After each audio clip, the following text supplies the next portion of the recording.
Un pont reliant Afghanistan et Ouzbékistan, seul passage entre les deux pays. Les rails qui traversent cette ville frontière, autrefois grouillant de marchands d'Asie centrale, restent désormais souvent déserts.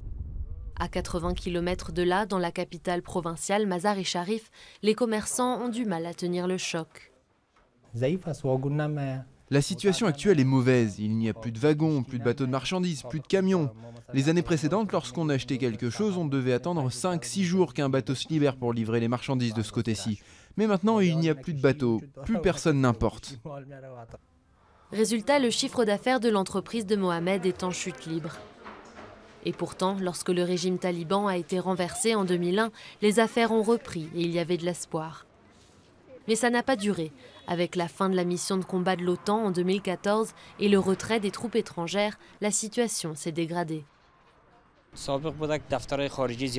Avant, il y avait plein d'entreprises étrangères qui nous confiaient de nombreux projets. Mais maintenant, il n'y a plus de projets de la part des étrangers. Auparavant, ils nous fournissaient de l'aide au développement, mais maintenant, il n'y a plus rien. Après plus de 35 ans de guerre, l'économie afghane est en ruine. Le chômage touche plus d'un cinquième de la population active et le pays a du mal à exporter le peu de marchandises qu'il produit.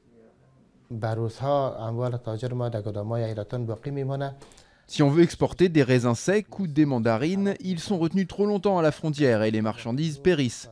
Avant, on exportait des mandarines, des raisins secs, des pommes de terre vers l'Ouzbékistan et l'Asie centrale. D'après lui, les échanges commerciaux entre l'Asie centrale et son pays ont chuté de 60% en 6 ans. Dans un pays miné par le terrorisme et l'insécurité, l'avenir s'annonce compliqué. Car même si cette province est relativement sûre, les talibans ont annoncé le début de leur offensive de printemps et c'est tout l'Afghanistan qui est menacé.